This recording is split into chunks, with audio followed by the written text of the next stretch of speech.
Have you read the Bhagavad Gita? Yes. Okay. Like, what's in that book? Why do people say that you open any page of it and you'll get your answer? Why do people say things like that? Sure. I think the first thing to know is let's remove the religion aspect from the Bhagavad Gita totally. Bhagavad Gita is not a religious book. It is a book which gives you the way to live. Right? And the setting for the Bhagavad Gita is the battlefield of Kurukshetra, the Mahabharata, where Arjun's confused, right? And Krishna becomes his mentor and gives him guidance in a way that he can now start doing what he's meant to do right. So every young man or lady is going to have confusions. Every young person is going to have those dilemmas, to do or not to do, to be or not to be. That's exactly how the Gita begins. It begins with confusion. It begins with dilemmas. It begins with a lack of meaning. Right?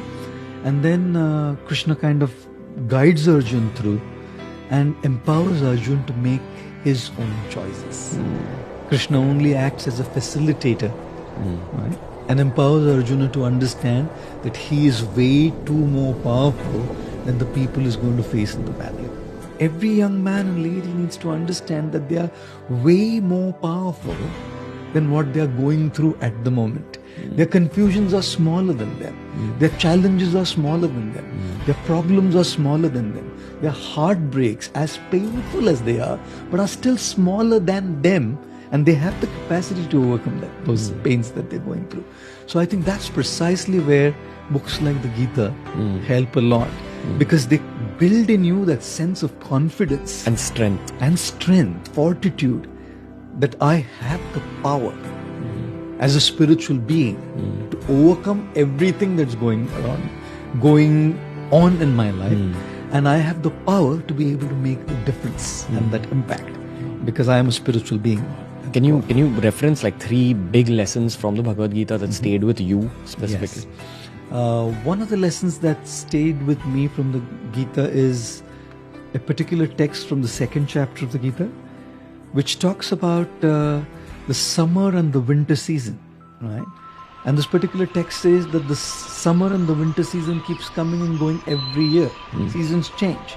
And just because the seasons change, we never stop performing our duties. Let's say, for example, it's Chicago and the temperatures are minus 27 degrees Celsius. People don't stop their work still. Let's say it's Delhi, it's 43 degrees Celsius. People are still on and going on with their regular life with a few adjustments here and there, obviously. So this text of the Gita, chapter 2, tells us that we have to learn to tolerate the ups and downs and not be distracted from what our main purpose is. Like when we talk about tolerating failures and pains, we can understand. But we also have to learn to tolerate our success and the good times, because both distract us. You know, usually we only look at the negatives as distractions, but even the positives distract us from what we are meant to be doing. So that's something that really kind of stayed with me. The second thing that I really kind of resonate with in the Gita is a verse from the 6th chapter which talks about the mind being a friend or an enemy to you.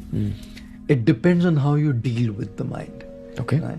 If you befriend your mind, the mind will become your friend and will empower you to do what you want to do. But if you don't deal with it rightly, then the mind will become your enemy and will lead to your downfall. I'll give you an example.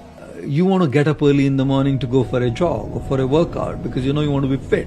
You know your days are busy. And you decide this is going to be my plan for the year 2020, correct? You set up the alarm clock to wake up early in the morning, like 5, 6, whatever. And when the alarm goes, what's the mind saying? The first thing, you slept late last night, take it easy. Or maybe this is not the right thing for you to do. The mind's constantly playing games, right? Now, if you have a mind which is constantly giving these kind of reasons, you're not going to wake up. Right? On the other hand, if you learn to train your mind using the proper intellectual process, right, proper spiritual process, your mind can be your greatest asset and your friend. Which is meditation, good books. Meditation, books, right? Correct friends. Correct friends, the right kind of company. All of these are inputs so that your mind kind of becomes a friend. And the third thing from the Gita that connects to me a lot is how do we start looking at the presence of divinity everywhere in every aspect? We don't have to necessarily go to a place of worship to look at the presence of divinity. You can look at the presence of divinity in nature. You can look at the presence of divinity in other people. You can start looking at the splendor of the creator or the creation. Or you can start looking at the splendor of the creator in the creation. You know, which is precisely why this is something that I usually tell people is when you look at somebody who's better than you, you know, and especially if they are in the same field, usually there is insecurity. There's insecurity that this guy is doing better than me in what I am doing. Or there is envy, jealousy. Sometimes it goes to the extent of sabotaging that other person's work as well. You know? And it has happened in the world. It happens all the time. So when you start looking at divinity in creation, you start looking at how divinity has empowered somebody to do something in a special way. That person has been gifted by higher powers, right? And to sabotage that person's work or to be envious about the person or to feel insecure means actually insulting somebody who's given that gift to him, you know? But if I look at that person and derive inspiration from that person, I can seek that inspiration to follow my aspiration, you know?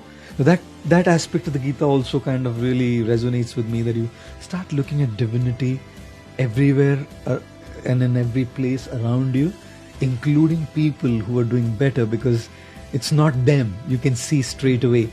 Very often I see people who do remarkable stuff, and they usually, when they speak, they say it's they doing it, and of course they're doing it. No doubt that there's a part that they're doing. But you can tell that there's something beyond them that's kind of making them do it. Whether it's acting, speaking, singing, something. There's an element which is not necessarily effort, not their effort. You know? X factor. X factor. And when you start appreciating that X factor as divinity, oh, that's something that really kind of connects to me as well.